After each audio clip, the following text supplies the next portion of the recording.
నమస్తే ఈ వార్తలకి స్వాగతం నేను కృష్ణకుమారి వార్తల ముందుగా ముఖ్యాంశాలు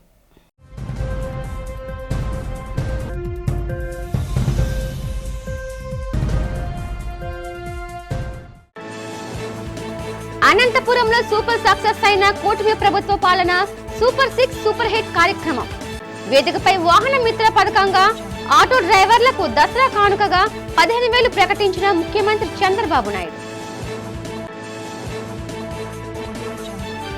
రాష్ట్రంలో యూరియా కొరత మెడికల్ కళాశాల పీపీపీ విధానంపై తీవ్రస్థాయిలో ధ్వజమెత్తిన మాజీ ముఖ్యమంత్రి వైఎస్ జగన్ చంద్రబాబు పాలనలో రాష్ట్రం అధోగతి పాలవుతోందని విమర్శ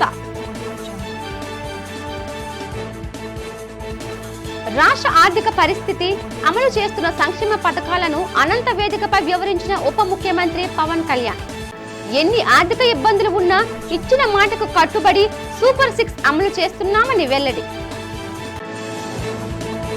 నేపాల్లో చిక్కుకున్న తెలుగు వారిని సురక్షితంగా వెనక్కు తీసుకొచ్చేందుకు యుద్ధ ప్రాతిపాదికన చర్యలు చేపట్టిన రాష్ట్ర ప్రభుత్వం నేపాల్లో చిక్కుకున్న తెలుగు వారితో వీడియో కాల్ మాట్లాడి ధైర్యం చెప్పిన రాష్ట్ర మంత్రి నారా లోకేష్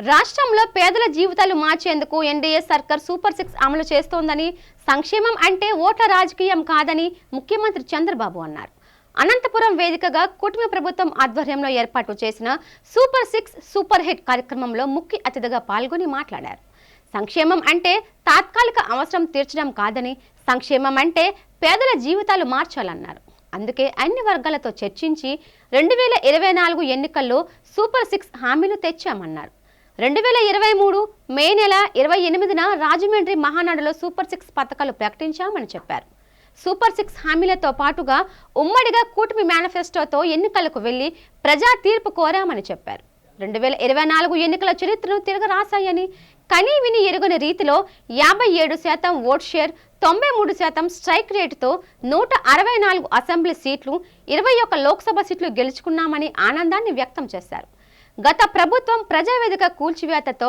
పాలన మొదలుపెట్టి రాష్ట్రాన్ని అగాధంలోకి నెట్టివేసిందన్నారు 93 కేంద్ర ప్రయోజిత పథకాలు నిలిపివేసి నిరుద్యోగం గంజాయి డ్రగ్స్ తెచ్చిపెట్టారని విమర్శించారు 15 నెలలుగా అనేక సవాళ్లను అధిగమించి ఒక్కో అడుగు వేస్తూ రాష్ట్రాన్ని మళ్లీ గాడిన పెడుతున్నామన్నారు శ్రీశక్తి పథకం వలన దెబ్బతిన్న ఆటో సోదరులకు వాహన మిత్ర ద్వారా దసరా రోజున 15,000 ఇస్తామని ప్రకటించారు ఇచ్చిన మాట నెరవేర్చిన ప్రభుత్వాన్ని చెప్పడానికి అనంతపురానికి వచ్చావని చెప్పి కూడా నేను మీకు తెలియజేస్తున్నా సూపర్ 6 హామీని సూపర్ హిట్ చేశామని చెప్పేందుకు వచ్చాం మీ ఆశీర్వాదం మీ భాగస్వామ్యం కోసం ఇక్కడికి వచ్చామని నేను మీకు తెలియజేస్తున్నా ఇప్పుడే కేశవ్ గారు చెప్పారు బాధ్యత అంటే నేపాల్లో ఆందోళన జరుగుతున్నాయి అక్కడ ఆందోళన జరిగితే 200 మంది తెలుగు వాళ్ళు అక్కడ చిక్కుకుపోయారు ఆ సమయంలో ఎవరైతే హెచ్ఆర్ మినిస్టర్ ఉన్నాడో లోకేష్ గారిని రియల్ టైం గవర్నెన్స్ లో ఉండి మానిటర్ చేయమని ఆదేశాలు ఇచ్చాను ఇది ఇప్పుడే నేను శ్రీశక్తి ఇచ్చాను ఈ రోజు మీ అందరికీ హామీ ఇస్తున్నా దసరా రోజున ఆటో డ్రైవర్లందరికీ వాహన మిత్ర కింద 15,000 రూపాయలు ఆర్థిక సహాయం చేస్తామని అనౌన్స్ చేస్తున్నాను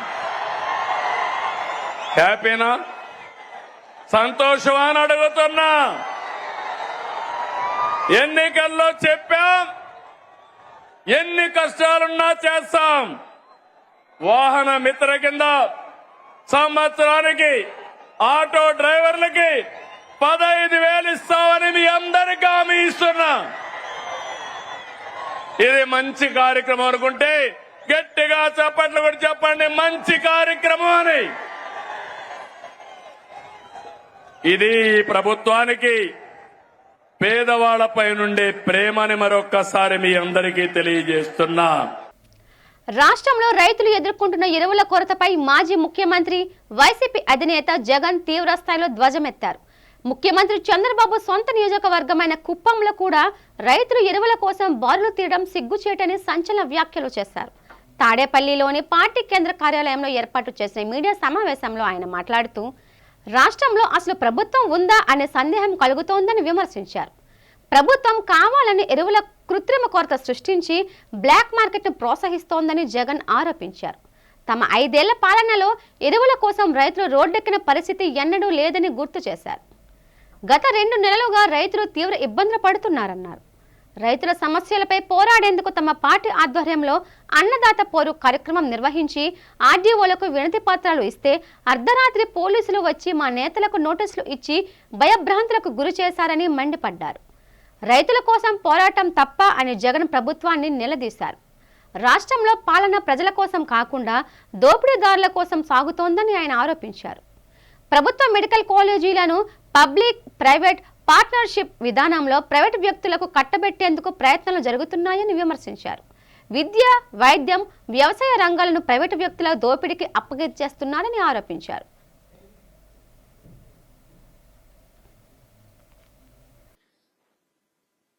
వాళ్ళ తరపున మాట్లాడకూడదా?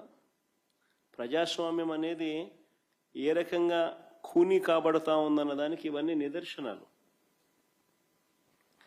అసలు రైతులు రోడ్డు ఎక్కాల్సిన పరిస్థితి ఎందుకు వచ్చింది?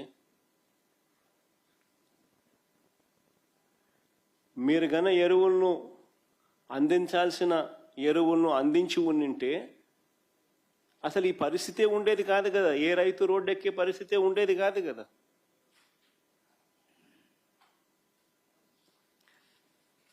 మీరు స్కాములు చేయకపోయినంటే ఎరువుల విషయంలో ఈ పరిస్థితి వచ్చి ఉండేది కాదు కదా.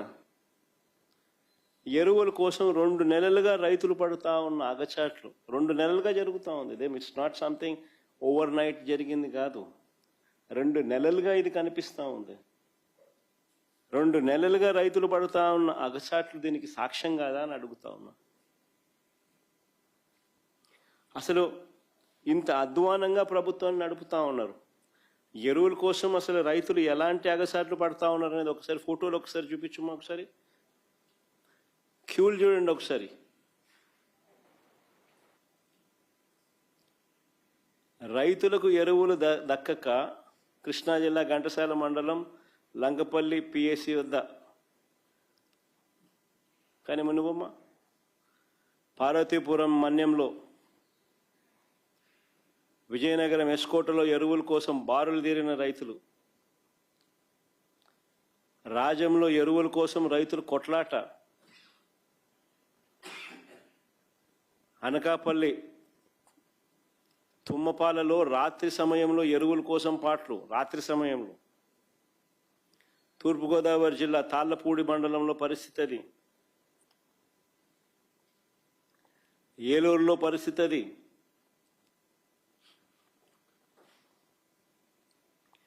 నూజివీడు నియోజకవర్గంలో పరిస్థితి అది,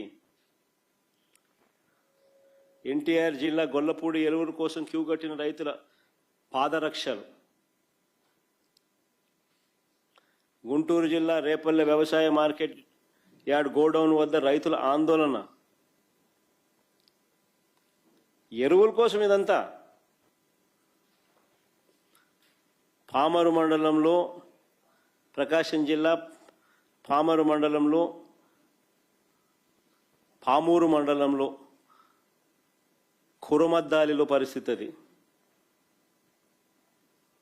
సత్యసాయి జిల్లా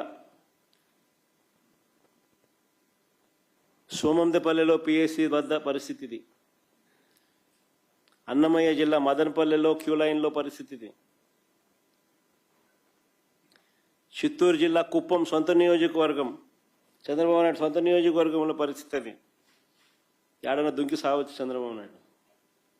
కనీసం కుప్పంలో కూడా కనీసం రైతులు, కనీసం ఆయన సొంత కాన్స్టిట్యున్సీ రైతుల పరిస్థితి అట్లుందనంటే. ఇది వ్యవసాయ శాఖ మంత్రి కాన్స్టిట్యున్సీ. శ్రీకాకుళం జిల్లా మంత్రి అచ్చెన్నాయుడు నియోజకవర్గం టెక్కలిలో పరిస్థితి అది, క్యూ లైన్లలో. ఇద్దరు ఏదైనా బాయోగి ఏదైనా చూసుకొని. రాష్ట్రంలో కూటమి ప్రభుత్వం ఏర్పాటు అయిన నాటికి ఎన్ని ఆర్థిక ఇబ్బందులు ఉన్నా ఎన్నికలకు ముందు ప్రజలకు ఇచ్చిన మాటకు కట్టుబడి సూపర్ 6 అమలు చేస్తున్నామని డిప్యూటీ సీఎం పవన్ కళ్యాణ్ అన్నారు. ఈ సందర్భంగా అనంతపురంలోని కూటమి ప్రభుత్వం నిర్వహించిన సూపర్ 6 సూపర్ హిట్ బహిరంగ సభలో ఆయన పాల్గొని మాట్లాడారు. రాయలసీమను రత్నాల సీమగా మార్చేందుకు చిత్తశుద్ధితో పనిచేస్తున్నామని చెప్పారు. ప్రతి కుటుంబానికి 25 లక్షల ఆరోగ్య బీమా కల్పించామని అన్నారు. ఒకే రోజు రికార్డు స్థాయిలో గ్రామ సభలు నిర్వహించామని గుర్తు చేశారు. పర్యావరణ పరిరక్షణలో భాగంగా ప్రాంతాన్ని హరితవనంగా మార్చేందుకు 1 కోటి మొక్కలు నాటేందుకు శ్రీకారం చుట్టామన్నారు. రాష్ట్ర వ్యాప్తంగా శాంతి భద్రతలకు ఎలాంటి ఇబ్బందులు కలగకుండా చూస్తున్నామని అన్నారు. కూటమి పాలనలో సంక్షేమం, అభివృద్ధి అజెండాగా పనిచేస్తామని స్పష్టం చేశారు.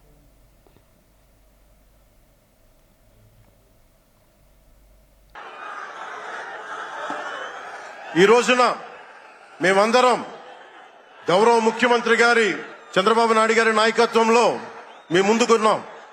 ఈ సూపర్ 6 కార్యక్రమం ఇన్ని వేల కోట్లు ఆర్థిక ఇబ్బందులుండి వీటన్నిటినీ ముందుకు తీసుకురాగలుగుతున్నామంటే మీ భవిష్యత్తు కోసం, యువత భవిష్యత్తు కోసం, మహిళల భవిష్యత్తు కోసం, ప్రతి ఆంధ్రప్రదేశ్ లో ఉన్న ప్రతి ఒక్కరూ బాగుండాలి, మీరు ఆనందంగా ఉండాలి. మనం మీరే అన్నారు, ఆ రోజు మేము అడిగాం, రాష్ట్రం బాగుండాలి, యద్భావం తద్భవతి. మీరు ఎలా ఆలోచించారో మేమందరం కలిసికట్టుగా పార్టీలు వేరైనప్పటికీ రాష్ట్ర హితువు, రాష్ట్ర మనం శ్రేయస్సును దృష్టిలో పెట్టుకొని ఈ రోజున మీ ముందుకొచ్చి ఇంత ఘన విజయంగా, ఇంత దిగ్విజయంతో ఈ సూపర్ 6 కార్యక్రమాన్ని మీ ముందుకు తీసుకొచ్చాం.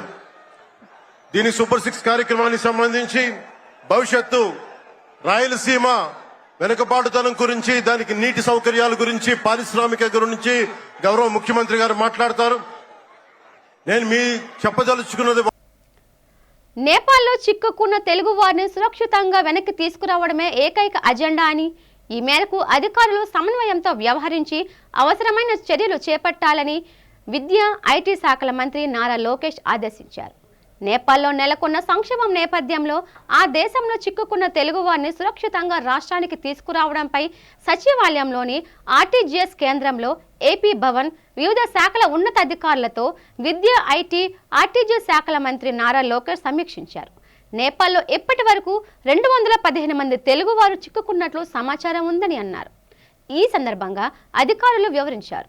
వీరంతా నేపాల్లోని వివిధ ప్రదేశాల్లో సురక్షితంగా ఉన్నారని, వీరితో నిరంతరం సంప్రదింపులు జరుపుతున్నట్లు తెలిపారు. నేపాల్లోని బఫాల్, సిమిల్కోట్, పశుపతి నగరం, పింగల్స్థాన్లో వీరంతా ఉన్నారని వివరించారు. ఈ సందర్భంగా మంత్రి నారా లోకేష్ మాట్లాడుతూ, నేపాల్లో చిక్కుకున్న తెలుగు వారిని వివిధ మార్గాల ద్వారా సంప్రదించి కంట్రోల్ రూమ్ ద్వారా ఎప్పటికప్పుడు పరిస్థితిని సమీక్షించాలని అన్నారు. వారికి ఆహారం, భద్రతకు సంబంధించి ప్రతి 2 గంటలకు ఒకసారి మానిటరింగ్ చేయాలని అన్నారు.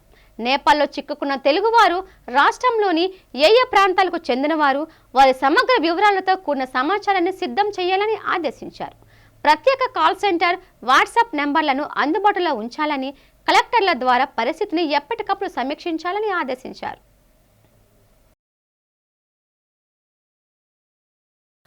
శ్రీశక్తి పథకంతో ఆటో, మ్యాక్సీ, క్యాబ్ డ్రైవర్ల ఆదాయానికి గండి పడిందని Andhra Pradesh auto drivers and workers federation నేత షేక్ రెహమాన్ ఆవేదన వ్యక్తం చేశారు.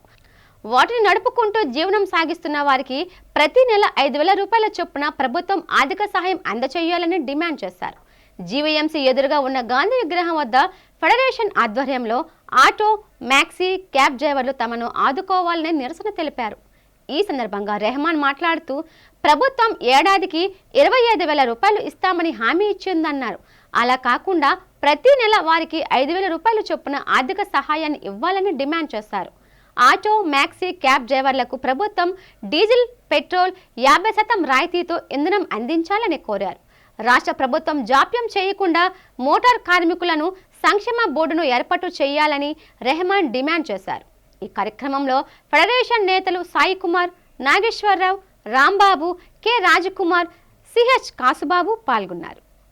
అయ్యా చంద్రబాబు నాయుడు గారు, పవన్ కళ్యాణ్ గారు ఎన్నికలకు ముందు ఆగస్టు 15 మహిళలకు ఉచిత బస్సు త్రిశక్తి పథకం కింద ఇవ్వడం సంతోషమే.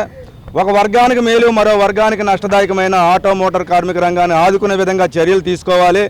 ఈరోజు ఉన్నత చదువులు చదువుకొని ఉద్యోగాలు లేక ఆటో మోటార్ కార్మిక రంగాన్ని ఎంచుకొని తన 50,000 నుంచి ₹1,00,000 పట్టుకొని వెహికల్స్ కొనుగోలు చేసి ప్రైవేట్ ఫైనాన్స్ ద్వారా ఒక పక్క ఆటో డ్రైవర్లు ఆదుకునే విధంగా జాతీయ బ్యాంకుల్లో మహిళలకు డోక్రా మహిళలకు రుణాలు ఇచ్చే మాదిరిగా పాల వడ్డీగా అదే మాదిరి వెహికల్స్ ఇచ్చి ఆదుకోవాలి. మరోపక్క వాహన మిత్ర ఇస్తానన్నారు. వాహన మిత్ర ₹15,000 ఎట్టి పరిస్థితిలో పనిచేయవు. నెలకి ఆటో కార్మికులకు భృతి కింద ₹5,000 మంజూరు చేయాలి. లేని పక్షంలో మన డీజిల్ పెట్రోల్ సిఎన్జి గ్యాస్ ఏదైతే ఉందో దాని మీద సుంకాలను తగ్గించే విధంగా చర్యలు తీసుకోవాలి. మన ప్రధాని నరేంద్ర మోదీ అమెరికా అధ్యక్షుడు డొనాల్డ్ ట్రంప్ మధ్య విభేదాలకు ప్రధాన కారణం నోబెల్ శాంతి బహుమతి కోసమేనని మాజీ కేంద్ర మంత్రి చింతా మోహన్ తెలిపారు. ఓవైపు నరేంద్ర మోదీ, మరోవైపు ట్రంప్ శాంతి బహుమతి కోసం ప్రయత్నించడంతో వారి మధ్య వైర్యానికి కారణమైందన్నారు. నగరంలో జరిగిన మీడియా సమావేశంలో చింతామోహన్ మాట్లాడుతూ వారి మధ్య శాంతి బహుమతి కోసం వచ్చిన విభేదాల కారణంగా పారిశ్రామికవేత్తలు ఆక్వా యజమానులను తీవ్ర ఇబ్బందులకు పెడుతున్నారని వాపోయారు. ముఖ్యమంత్రిగా ఉన్న కాలంలో రాజశేఖర్ రెడ్డి అధికారాన్ని ఉపయోగించుకొని కొడుకు జగన్ని బిలియనియర్గా తీర్చిదిద్దారని విమర్శించారు. కొట్ల విజయభాస్కర్ రెడ్డి, మర్రి చెన్నారెడ్డి, జలగం వెంగళరావు లాంటి ముఖ్యమంత్రులు తమ పిల్లలను కనీసం కోటీశ్వరులాగా కూడా చేసుకోలేకపోయారని తెలిపారు. అడ్డదారిన కోట్లాది రూపాయలు సంపాదించి సీఎం పీఠంలో కూర్చొని కోట్ల రూపాయల అవినీతికి జగన్ పాల్పడ్డారని ఆరోపించారు. జగన్ డైరెక్షన్లో లిక్కర్ కుంభకోణం జరిగిందని, వేల కోట్ల రూపాయల ప్రజాధనాన్ని జగన్ అండ్ కో దోచుకుందని విమర్శించారు. అవినీతికి క్యారఫ్ అడ్రస్గా మారిన జగన్మోహన్ రెడ్డిని మరోసారి ముఖ్యమంత్రిగా చేసేందుకు రాష్ట్ర ప్రజలు సిద్ధంగా లేరని ఆ పార్టీ నేతలు తెలుసుకోవాలని చింతామోహన్ సూచించారు. భారతదేశ ప్రధానమంత్రికి అక్కడ అమెరికాలో ఉన్న ట్రంప్కి తగాదా ఎందుకు పడ్డదో చాలామందికి తెలియదు. ఎందుకు పడ్డదంటే Narendra Modi Nobel peace prize తీసుకోవాలని ప్రయత్నాలు జరుగుతూ ఉన్నాయి. ఆఫ్రికా దేశాల్లో కూడా మాట్లాడుతున్నారు, నా పేరు సిఫారత్ చేయి అని. మరి ట్రంప్ కూడా నోబెల్ పీస్ ప్రైజ్ తీసుకోవాలని ఉంది. దాని కొరకే వాళ్ళిద్దరి మధ్య తగాదా, అంతేగాని ఇంకా వేరేది ఏమీ లేదు. వాడు ట్రంప్ అనుకుంటున్నాడు నాది అతను బెరుక్కుంటున్నాడని. అరే నేను బెరుక్కుంటా ఉంటే ఇతను నిన్నొచ్చి అడుగుతా ఉన్నాడని వీళ్ళిద్దరికి దీనివల్లే ఎక్కువ రైతులు నష్టపోతున్నారు. ఇంతకంటే వేరేదే లేదు. చాలా మందికి తెలియదు రహస్యాలు. తర్వాత వైసీపీ పార్టీ నిన్న టీవీలు చూసిన తర్వాత ఈరోజు మాట్లాడాలనిపించింది. రాజశేఖర్ రెడ్డి గారు ముఖ్యమంత్రిగా ఉన్నప్పుడు జగన్మోహన్ రెడ్డిని బిలియనియర్ చేశాడు. తన నియోజకవర్గంలోని అన్ని ప్రాంతాల అభివృద్ధి, మౌలిక వస్తువుల కల్పనే లక్ష్యంగా పనిచేస్తున్నానని ఎమ్మెల్యే పెనుమస విష్ణుకుమార్ రాజు తెలిపారు. 14వ వార్డులోని 80 లక్షల రూపాయలతో చేపడుతున్న పలు అభివృద్ధి కార్యక్రమాలకు వార్డు కార్పొరేటర్ అనిల్ కుమార్ రాజుతో కలిసి ఆయన శంకుస్థాపన చేశారు. ఈ సందర్భంగా విష్ణుకుమార్ రాజు మాట్లాడుతూ రాజకీయాలకు అతీతంగా అన్ని ప్రాంతాల అభివృద్ధి లక్ష్యంగా కృషి చేస్తున్నానని అన్నారు. ప్రజలకు ఏదైనా సమస్య ఉంటే తనకు తెలియచేస్తే తక్షణమే పరిష్కారానికి కృషి చేస్తానని భరోసా ఇచ్చారు. రాష్ట్ర ప్రభుత్వం ఉత్తరాంధ్ర అభివృద్ధికి, ప్రజా సంక్షేమానికి అధిక ప్రాధాన్యత ఇస్తోందని విష్ణుకుమార్ రాజు తెలిపారు. వార్డు కార్పొరేటర్ అనిల్ కుమార్ రాజు మాట్లాడుతూ తన వార్డు అభివృద్ధికి ఎమ్మెల్యే అందిస్తున్న సహాయ సహకారాలకు కృతజ్ఞతలు తెలిపారు. ఎమ్మెల్యే సహకారంతో ఏడాది కాలంలోనే ఎన్నో అభివృద్ధి కార్యక్రమాలు వార్డులో చేపట్టడం జరిగిందన్నారు. ఈ కార్యక్రమంలో కూటమి నాయకులు, జీవీఎంసీ అధికారులు పాల్గొన్నారు. అందరికీ నమస్కారం. ఈరోజు 14వ వార్డులో సీతందారిలో 3 వర్క్స్, పార్క్కి అభివృద్ధి చేసే వర్క్స్ 3 పనులు శంకుస్థాపన చేయడం జరిగింది. గౌరవనీయులైన కార్పొరేటర్ గారు, లోకల్ కార్పొరేటర్ గారు అనిల్ కుమార్ గారు, అట్లాగే తెలుగుదేశం పార్టీ, జనసేన, బీజేపీ నాయకులు అందరూ కూడా ఇక్కడ లోకల్గా పార్కులో రెగ్యులర్గా వచ్చి పార్కుని పరిరక్షణ చేయడంలో భాగస్వాములైన వారందరూ కూడా ఇక్కడికి రావడం జరిగింది. దీంట్లో ఇది హిల్ వ్యూ పార్కు, తర్వాత ఏఎస్ఆర్ పార్కు, సృజని పార్కు, మొత్తం 3 కలిపి సుమారు 90 లక్షల రూపాయలు వర్క్స్ ఈరోజు శంకుస్థాపన చేసిన వలన ఇక్కడ వీళ్ళందరికీ కూడా ఎవరైతే రెగ్యులర్గా పార్క్ని యూజ్ చేసుకుంటున్నారో వాకర్స్కి అది కన్వీనియంట్గా ఉండేటట్టు మేము చేస్తున్నాము. ఇది కాకుండా ఇంకా ఎక్కడైనా నార్త్ నియోజకవర్గంలో ముఖ్యంగా 14వ వార్డులో కనుక ఏదైనా వర్క్స్ ఉంటే తప్పనిసరిగా కార్పొరేటర్ గారిని కలిసినా లేకపోతే మా దగ్గరికి వచ్చినా ఏ డెవలప్మెంట్ వర్క్స్ ఉన్నా మేము టేకప్ చేసి ఏదైతే జీబీఎంసీ నుంచి శాంక్షన్ చేసుకోవాలో అవి శాంక్షన్ చేయించి అభివృద్ధి కార్యక్రమాల్లో పాల్పంచుకుంటామని చెప్పి తెలియజేస్తున్నాం. ఉత్తరాంధ్ర ఆరాధ్య దైవం ప్రముఖ పుణ్యక్షేత్రంగా విరాజిల్లుతున్న సింహాచలం శ్రీ వరాహ లక్ష్మీ నరసింహస్వామి వారి నిత్య కళ్యాణం అత్యంత వైభవంగా జరిగింది. అర్జిత సేవల్లో భాగంగా అర్చక స్వాములు ఉత్సవమూర్తిని గోవిందరాజస్వామిని ఉభయ దేవతలతో మండపంలో అధిష్ఠింపచేశారు. నిత్య కళ్యాణంలో పాల్గొన్న భక్తులు గోత్రనామాలతో సంకల్పం చెప్పి పంచరాత్ర గమశాస్త్రం విధానంలో విశ్వకేశ ఆరాధన పుణ్యహవచనాలతో కార్యక్రమానికి శ్రీకారం చుట్టారు. కంకణ ధారణ, నూతన యజ్ఞపవిత సమర్పణ, జీలకర్ర బెల్లం, మాంగళ్య ధారణ, తలంబ్రాల ప్రక్రియను కమనీయంగా జరిపించారు. మంత్రపుష్పం, మంగళ శాసనాల తర్వాత భక్తులకు వేద ఆశీర్వచనాలు, శేష వస్త్రాలు, స్వామివారి ప్రసాదాలు అందజేశారు. అనంతరం స్వామివారి అంతరాల దర్శనం కల్పించారు.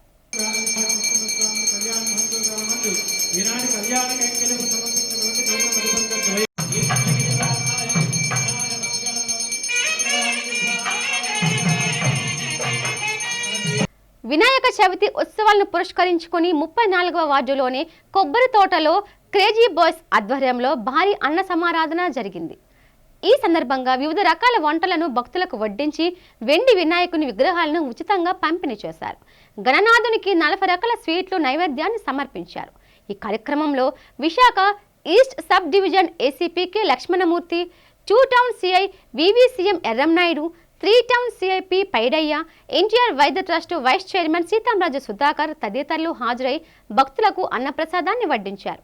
ఈ సందర్భంగా జనసేన 41వ వార్డు అధ్యక్షులు నీలంరాజు, 2 టౌన్ సిఐ ఎర్రమనాయుడు మీడియాతో మాట్లాడారు. ఈ సందర్భంగా వారు మాట్లాడుతూ ప్రజలందరూ భక్తిభావం పెంపొందించుకొని సుఖ సంతోషాలతో ఉండాలన్నారు. ముఖ్యంగా యువత భక్తిభావాన్ని పెంపొందించే దిశగా అడుగులు వేయాలన్నారు. వినాయక చవితి అంటే అందరికీ ప్రీతికరమని, విఘ్నాలను తొలగించే గణపతిని ప్రతి ఒక్కరూ భక్తితో పూజించాలన్నారు. గత 15 ఏళ్లుగా గణపతి ఉత్సవాలను నిర్వహిస్తున్నామని నీలంరాజు తెలిపారు.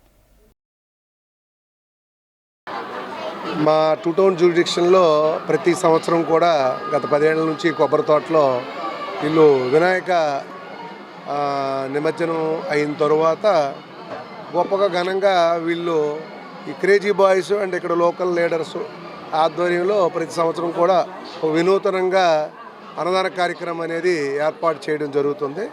మరి అందులో భాగంగా ఈ సంవత్సరం కూడా మరి వీళ్ళందరూ కూడా ఆర్గనైజర్స్, ఈ క్రేజీ బాయ్స్, అలాగే మరి మన నీలంరాజు, ఇంకా ఇతర లుక్స్ గణేష్, అలాగే ఇతర లోకల్ పెద్దలు అందరూ కూడా ఇక్కడ అందరూ కూడా ఈ కార్యక్రమాన్ని ఏర్పాటు చేయడం జరిగింది. దానికి పోలీస్ పరంగా అన్ని కట్టుదిట్టటువంటి ఏర్పాట్లు మా commissioner Shri Shankhabrata Bagchi IPS sir, మరి అదేవిధంగా మా డీసీపీ మేడము, అలాగే మా ఏసీపీ గారు అందరూ కూడా క్లోజ్గా మానిటర్ చేయడం జరుగుతుంది. అందులో భాగంగా మరి పోలీస్ బందోబస్తు కూడా పటిష్టంగా ఏర్పాటు చేయడం జరిగింది. అందరూ కూడా వచ్చి చక్కగా భోజనం చేసి వెళ్ళేటువంటి ఏర్పాట్లు అన్నీ చేయడం కూడా జరిగింది. ఈరోజు మాకు చాలా కొత్తగా కేఎస్ బాయ్స్కి ముందుగా డిప్యూటీ సీఎం శ్రీ పవన్ కళ్యాణ్ గారి తరపు నుంచి చాలా ధన్యవాదాలండి. అలాగే శ్రీ గౌరవనీయ శ్రీ వంశకృష్ణ గారి ఎమ్మెల్యే గారి తరపున కూడా చాలా ధన్యవాదాలు ఆ టీంకి. అలాగే కూటమి ప్రభుత్వం కూడా ఆ టీంకి ధన్యవాదాలండి. మాకు ఇంత మంచి అవకాశం ఇచ్చినందుకు కేజీ బాయ్స్కి గత 10-15 సంవత్సరాలు బట్టి ఇల్లు కొత్తదనం అంటే ఒక్క సంవత్సరానికి ఒక్కొక్కలాగా, అలాగే అన్ని పందిరుల దగ్గరే కూడా అందరూ కూడా మా కొబ్బరి తోటలో ఒక్కొక్కరికి ఒకలా చేస్తారు. అందరూ ఒక్కొక్కరికి ఒకలా చేసేసి భక్తులకైతే మాత్రం మనస్ఫూర్తిగా లాస్ట్ వరకు కూడా 3000 మంది వరకు కూడా అన్నదానం చేయడం జరుగుతుందండి. అన్నదానంలో అంటే 45 ఐటమ్స్ పెట్టారు. దాంట్లో కొత్తదనం ఏంటంటే ఎండిది విగ్రహం, వినాయకుడిది ఈ సంవత్సరం వెండి విగ్రహంగా కొత్తగా పెట్టడం జరిగింది. ఆ కుర్రవాళ్ళు ఏంటంటే ప్రతి ఇంట్లో అన్నదానంగా ప్రకారంగా వాళ్ళ ఇంట్లో ఉండాలి, వాళ్ళ ఇంట్లో ఫోటో ఉండాలని కేఎస్ బాయ్స్ ప్రకారంగా చేయడం జరిగిందండి. అంటే దీంట్లో వచ్చిన ఎర్రమడ సీఏ గారికి, అలాగే పోలీస్ డిపార్ట్మెంట్కి, అలాగే ట్రాఫిక్ డిపార్ట్మెంట్కి, అలాగే మీడియా మిత్రులకు కూడా మా డిప్యూటీ సీఎం పవన్ కళ్యాణ్ తరపు నుంచి, అలాగే కేజీ బాయ్స్ తరపు నుంచి, అలాగే కూటమి ప్రభుత్వం తరపు నుంచి మేము ఈరోజు మాకు రాజకీయం ప్రకారం కాకపోయినా సరే ఇక్కడ పుట్టి పెరిగాం కాబట్టి గత ఎన్నో సంవత్సరాలు బట్టి ఈ అన్నదానాలు అంటే ఒక్కొక్క సంవత్సరం ఒక్కొక్కలాగా ఉంటుంది. ఈ అన్నదానం అంటే ఎవరింటికి తీసుకెళ్లరు, భక్తులు వచ్చే వాళ్ళందరికీ కూడా వాళ్ళు ఉన్నంత శాశ్వత ప్రకారంగా ప్రజలకు పట్టణందుకు సిద్ధంగా ఉంటారు. అలాగే వీలే కాదు, అన్ని పందిరుల దగ్గర కూడా అందరూ అలాగే చేస్తుంటారు. కాబట్టి ఇక్కడంటే ఒక పందిరి కాదు, మా కొబ్బరి తోటల దగ్గర 30 పందిరులా ఉంటాయి. మా 34వ వార్డులోని 30 పందిరుల దాకా ఉంటాయి. చిన్న పెద్ద లేకుండా అందరూ కూడా తల్లి పిల్లలాగా అన్ని కులస్తులు అందరూ ఒక కుల మతం లేకుండా చాలా జాగ్రత్తగా లక్షణంగా ఉంటారు. మానవ జీవితంలో ఇటు ఆధ్యాత్మికత అటు సమాజ సేవ రెండు ముఖ్యమని, ఆ రెండింటిని సమతుల్యంతో పాటించే కరి నీలకంఠం ధన్యుడని కళా హాస్పిటల్స్ అధినేత డాక్టర్ పివి రమణమూర్తి వెంకటేశ్వర మెట్ట గౌరీ గ్రంథాలయ అధ్యక్షుడు బీసెట్టి శ్రీనివాస్ అన్నారు. కెప్టెన్ రామారావు కూడలి రేణుక ఎల్లమ్మ ఆలయ కమిటీ అధ్యక్షుడు కరి నీలకంఠం జన్మదిన వేడుకలు ఆలయం కమిటీ ఆధ్వర్యంలో ఆలయ ప్రాంగణంలో అత్యంత ఘనంగా నిర్వహించారు. ఈ సందర్భంగా ఏర్పాటు చేసిన కార్యక్రమంలో మహిళలకు చీరలు పంపిణీ చేసి అనంతరం అన్నదాన కార్యక్రమాన్ని చేపట్టారు. ఈ సందర్భంగా డాక్టర్ రమణమూర్తి, బీసెట్టి శ్రీనివాస్, ఆలయ కమిటీ గౌరవ అధ్యక్షుడు పీలా వెంకట అప్పలనాయుడు, ముఖ్య సలహాదారుడు బొడ్డెట్టి ప్రసాద్, కార్యదర్శి బొడ్డు పోలారావు మాట్లాడారు. మానవ సేవే మాధవ సేవగా భావించి నిరంతరం సమాజ సేవలో పాలు పంచుకుంటున్న వ్యక్తి కరి నీలకంఠం అన్నారు. ఆయనకు అమ్మవారి ఆశీస్సులు మెండుగా ఉండాలని ఆకాంక్షించారు.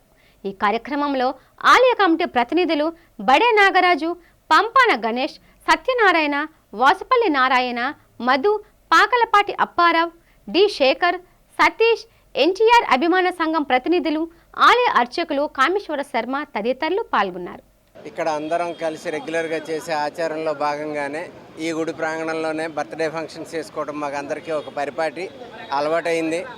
అలాగే ఈరోజు నీలకంఠం గారి బర్త్డే సెలబ్రేషన్స్ కూడా మరి మాకందరికీ మిత్రులు చిన్నబాబు గారి ఆధ్వర్యంలో, ఆలయ కమిటీ సభ్యులందరి ఆధ్వర్యంలో, మా అందరి మిత్రబృందం అందరం కలిసి ఘనంగా నీలకంఠం గారి బర్త్డే సెలబ్రేషన్ చేయాలని అనుకున్నాము. అలాగే చేయడం జరిగింది. ఈ సందర్భాన్ని పురస్కరించుకొని స్త్రీలకు చీరల పంపిణీ కార్యక్రమం కూడా పెట్టడం జరిగింది. నీలకంఠం గారు ఎప్పుడు ఇలాగ మా మిత్రభావంతో సంతోషంగా ఆరోగ్యంగా ఎప్పుడూ ఉండాలి. కెప్టెన్ రామారావు జంక్షన్ దగ్గర శ్రీ రేణుక ఎల్లమ్మ ఆలయ ప్రాంగణంలో నా పుట్టినరోజు ఈ ఆలయ కమిటీ వారు కండక్ట్ చేయడం జరిగింది. ప్రతి ఏటా ఇలాగే ప్రతి సంవత్సరం కమిటీ వారి యొక్క మెంబర్స్ అందరికీ పుట్టినరోజు కార్యక్రమం జరపడం సాంప్రదాయంగా వస్తున్నది. దీని సందర్భంగా ఈరోజు నా పుట్టినరోజు వీళ్ళు కండక్ట్ చేయడం, దానికి నా శ్రేయాభిలాషులందరూ 33 నుంచి 34 నుంచి మరియు కమిటీ వారు అందరూ కలిపి ఘనంగా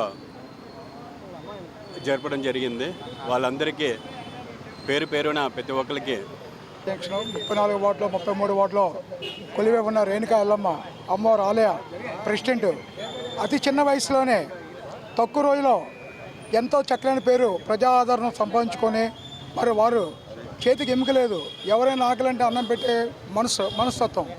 అటువంటి మంచి మనిషికి ఈరోజు తండోపతండాగా వచ్చి 34 వార్డు 33 వార్డు ఎన్టీఆర్ అసోసియేషన్ ఈ కమిటీ వారు అలాగే పార్టీ వారు మా రేణుకా ఎల్లమ్మ ఆలయ కమిటీ తరపు నుండి మేము ఎప్పుడు కూడా ఆయనకు రుణపడి ఉన్నాము. మెడికల్ కాలేజీల ప్రైవేటీకరణ నిర్ణయాన్ని రాష్ట్ర ప్రభుత్వం వెనక్కి తీసుకోవాలని Andhra Pradesh medical sales representatives union నేత రాజు డిమాండ్ చేశారు. యూనియన్ ఆధ్వర్యంలో జీవీఎంసీ ఎదురుగా ఉన్న గాంధీ విగ్రహం వద్ద నిరసన తెలిపారు. మెడికల్ కాలేజీల ప్రైవేటీకరణ నిర్ణయాన్ని ప్రభుత్వం వెనక్కి తీసుకోవాలంటూ ఆందోళనకారులు నినాదాలు చేశారు. ఈ సందర్భంగా యూనియన్ నాయకుడు రాజు మాట్లాడుతూ మెడికల్ కాలేజీలను ప్రైవేటీకరణ చేస్తే వైద్య విద్య సామాన్య మధ్యతరగతి ప్రజలకు అందని ద్రాక్షలా తయారవుతుందని ఆవేదన వ్యక్తం చేశారు. ప్రభుత్వం రాజ్యాంగం ప్రకారం అందరికీ విద్యా అవకాశాలు కల్పించాల్సిన బాధ్యత ఉందని గుర్తు చేశారు. కూటమి ప్రభుత్వం దానిని విమర్శించి మెడికల్ కాలేజీలను ప్రైవేటీకరణ చేస్తామంటం హాస్యాస్పదంగా ఉందని ఎద్దేవా చేశారు. ఇప్పటికైనా ప్రభుత్వం ప్రజా వ్యతిరేక విధానాలను వినడాడి ప్రైవేటీకరణ నిర్ణయాన్ని ఉపసంహరించుకోవాలని డిమాండ్ చేశారు. ఈ కార్యక్రమంలో యూనియన్ నాయకులు, మెడికల్ సేల్స్ రిప్రజెంటేటివ్స్ యూనియన్ సభ్యులు పాల్గొన్నారు. ప్రజెంట్ మా మెడికల్ రిప్రజెంటేటివ్స్ యొక్క హక్కులన్నీ కూడా నిలబెట్టాలి. అలాగే ఆంధ్రప్రదేశ్లో అత్యంత దారుణంగా జరుగుతున్న పరిస్థితి అంటే ప్రైవేటైజేషన్. పీపీపీ మోడల్లో 17 మెడికల్ కాలేజీలు 1000 కోట్లు ఎవరికి అప్ చెప్తున్నారు. గవర్నమెంట్ నడపకపోతే ఇంకెందుకు సార్? గవర్నమెంటే ప్రతిదీ ఎంకరేజ్ చేయాలి. ప్రతి మనిషికి ఆదాయం రావాలంటే గవర్నమెంట్ ఎంకరేజ్ చేస్తేనే అవుద్ది. అలాంటిది కొంతమందికి కట్టబెడితే ఎలా అవుద్ది సార్? ఈరోజు ఎన్ని కోట్లు సార్? 17 మెడికల్ కాలేజ్ అంటే ఒక్కొక్క కాలేజీలో 50 ఎకరాలు. ఎంత ప్రాఫిట్ పోతుంది సార్ గవర్నమెంట్కి ఆదాయం సమకూర్చడం మనిషి కొంతమందికి మాత్రమే మీరు అప్ చెప్తున్నారు. అసలు ప్రజలందరూ ఏంటో ఎలా అడుగుతున్నారో ఏం అడుగుతున్నారో ఎవరికి తెలియట్లేదు. ఏమవుతుందో అసలు ఎవరో కూడా బాగలేదు సార్. ఆటోలు చూస్తే ఆటో వాళ్ళు ధర్నాలు, యూరియా రైతులు సార్. ఈ గవర్నమెంట్లో విద్య, వైద్యం, సేద్యం 3 అట్టకెక్కినాయి సార్. విశ్వంలో సృష్టికర్త విశ్వకర్మ అని టీడీపీ సీనియర్ నేత గోడ నరసింహాచారి అన్నారు. సృష్టిలో తొలి ఆర్కిటెక్ట్ విశ్వకర్మ అని చెప్పారు. ఈ సందర్భంగా 38వ వార్డులో విశ్వకర్మ జయంతి మహోత్సవాల నిర్వహణలో భాగంగా రాట మహోత్సవ కార్యక్రమాన్ని అత్యంత వైభవంగా నిర్వహించారు. ఈ కార్యక్రమంలో పెద్ద సంఖ్యలో విశ్వబ్రాహ్మణ కుల నేతలు, భక్తులు పాల్గొని భక్తి శ్రద్ధలతో రాట మహోత్సవాన్ని చేపట్టారు. ఈ సందర్భంగా గోడ నరసింహాచారి మాట్లాడుతూ విశ్వకర్మ జయంతిని ఈ నెల 17న నిర్వహిస్తున్నామని చెప్పారు. ఈ కార్యక్రమాన్ని కూటమి ప్రభుత్వం కూడా అధికారికంగా నిర్వహించేందుకు సన్నాహాలు చేస్తుందన్నారు. విశ్వకర్మ జయంతి రోజున ఎన్నో సంస్థల్లో కార్మికులు, ఉద్యోగులు తమ ఆయుధాలకు పూజిస్తారన్నారు. విశ్వకర్మ సృష్టికి మూలమని, ఆయనే భగవంతుడిగా అన్ని వేదాలు ఘోషిస్తున్నాయని తెలిపారు. ఈ వార్డులో తాము విశ్వకర్మ జయంతి మహోత్సవాలను ఎన్నో సంవత్సరాలుగా నిర్వహిస్తున్నామని నరసింహాచారి తెలిపారు. ఎందరో చేతివృత్తిదారులకు ఆయన మార్గదర్శి అని అన్నారు. ఈ కార్యక్రమంలో పెద్ద సంఖ్యలో విశ్వ బ్రాహ్మణులు, పలు చేతివృత్తి కళాకారులు, భక్తులు పాల్గొన్నారు.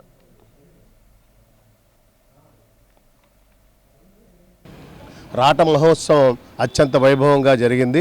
ఈ సందర్భంగా శ్రీ శ్రీ విరాట్ పోతులూరు వీరబ్రహ్మేంద్ర స్వామి వారి యొక్క ఆశీర్వాదంతో శ్రీ విరాట్ విశ్వకర్మ భగవాన్ యొక్క ఈ రాట మహోత్సవం సందర్భంగా న భూమి నజలంచేవ న తేజో న వాయు నజర్ బ్రహ్మ నజర్ విష్ణు న చతుర్దశ్య తారక సర్వశూన్యం నిరాలంభో స్వయంభూ విశ్వకర్మ. భూమి లేదు, ఆకాశం లేదు, నీరు లేదు, అగ్ని లేదు, గాలి లేదు. ఈ పంచభూతాలు లేనప్పుడు తనంతట తానుగా ఉద్భవించినటువంటి భగవానుడే విశ్వకర్మ భగవానుడు. తాను ఉద్భవించడమే కాకుండా మానవ జీవన విధానానికి పంచవృత్తుల్ని కూడా ఆయన ప్రసాదించాడు. ఈ విశ్వకర్మ పంచరాత్రి మహోత్సవాలు విశ్వకర్మ భగవానుడు ఈ చరాచర సృష్టికి, ఈ మానవాళికి సకల చరాచర సృష్టికి సృష్టించి ఏది మానవాళికి ఏది అవసరమో ఆ మానవాళికి అవసరానికి తగ్గట్టుగా ఆయన పని కల్పించి ఆయన పంచవృత్తులు చేసి ఆయన సంతతిగా ఐదుగురు కొడుకులు 5 వృత్తులు ఇచ్చి ఈ చరాచర సృష్టిని నడిపిస్తూ ఎంతో ఘనంగా ఆయన ఆ వంశస్థులుగా మేము ఎంతో గొప్పగా ఫీల్ అవుతూ సిటీ జర్నలిస్ట్ వెల్ఫేర్ అసోసియేషన్ గౌరవ అధ్యక్షులుగా AIIMS college managing director B Sugu నియమితులయ్యారు. ఈ సందర్భంగా ద్వారకా నగర్లోని కళాశాలలో అసోసియేషన్ ప్రతినిధులు సుగును సత్కరించారు. అనంతరం ఆయన ప్రతినిధులు మీడియాతో మాట్లాడుతూ ఏరోనాటికల్ ఇంజనీరింగ్ చదివి ఉద్యోగం చేసిన తాను యువతకు ఉపాధి కల్పించడంలో తన వంతు పాత్ర పోషించానని అన్నారు. ఎంఎస్ఎంఈ సర్కిల్ డైరెక్టర్గా ఇటీవల తనను నియమించారని చెప్పారు. తన విద్యా సంస్థ ద్వారా కొంతమంది పేద విద్యార్థులకు సాయం అందిస్తున్నామని అన్నారు. జర్నలిస్టులతో కలిసి పనిచేసేందుకు తనకు అవకాశం ఇచ్చినందుకు ధన్యవాదాలు తెలిపారు. ఈ కార్యక్రమంలో సిజేడబ్ల్యూ అధ్యక్షులు శ్రీమంతుల మనోజ్ కుమార్, ఉపాధ్యక్షులు రేగిడి రూపా గుణశేఖర్, కార్యవర్గ సభ్యులు పాల్గొన్నారు.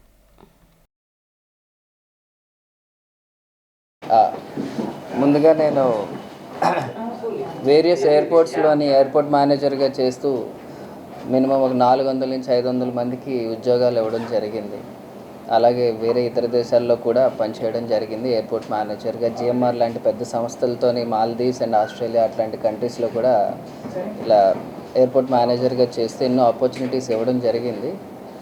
అయితే ఈ ఆపర్చునిటీ ఇస్తున్న తరుణంలో స్టూడెంట్స్ ఎవరైతే ఉన్నారో వాళ్ళ ల్యాకింగ్ చూసి మన ఇండియాకే వచ్చి విద్యా సంస్థలు స్థాపించి వాళ్ళ ల్యాక్ ఎక్కడైతే ఉన్నారో చూసి వాళ్ళకి అది ట్రైన్ చేసి వాళ్ళకి ఆపర్చునిటీస్ ఇవ్వాలి అనే ఆ ధ్యేయంతో ఈ విద్యా సంస్థలు అనేది స్టార్ట్ చేసి యాజ్ ఎ చైర్మన్ అండ్ కరెస్పాండెంట్గా ఈ ఎయిమ్స్ కాలేజ్ని నిర్మించడం జరిగింది.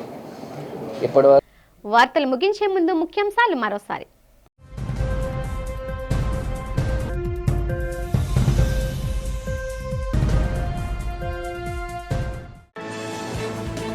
అనంతపురంలో సూపర్ సక్సెస్ అయిన కూటమి ప్రభుత్వ పాలన సూపర్ 6 సూపర్ హిట్ కార్యక్రమం. వేదికపై వాహన మిత్ర పథకంగా ఆటో డ్రైవర్లకు దసరా కానుకగా 15,000 ప్రకటించిన ముఖ్యమంత్రి చంద్రబాబు నాయుడు. రాష్ట్రంలో యూరియా కొరత, మెడికల్ కళాశాల పీపీపీ విధానంపై తీవ్ర స్థాయిలో ధ్వజమెత్తిన మాజీ ముఖ్యమంత్రి వైఎస్ జగన్. చంద్రబాబు పాలనలో రాష్ట్రం అధోగతి పాలవుతోందని విమర్శ.